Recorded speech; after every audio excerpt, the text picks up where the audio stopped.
I've been attached with the feeling of waking up with you by my side. Talaga namang trending sa social media itong ating Donnie at Bel Mariano. Lalong-lalo pa nga ang kanilang Grand MediaCon para sa kanilang How to Spot a Red Flag sa prime time. Pero ito na nga guys ang pag-uusapan natin dahil talaga namang itong ating Donnie at Bel ay marami pa nga talagang event na pupuntahan at makikita nga sila na maraming bubblies. At ito nga guys kung saan alam naman natin noong nakaraang araw lang ay nasa Cebu nga itong ating couple.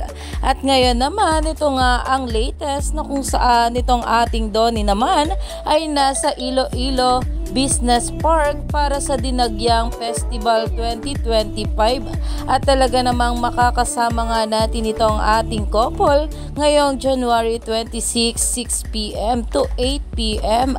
Kaya naman ang mga bula ay sobra talagang natuwa patungkol dito dahil marami pa nga daw talagang promo itong ating couple na pupuntahan at talaga namang mga out of town together.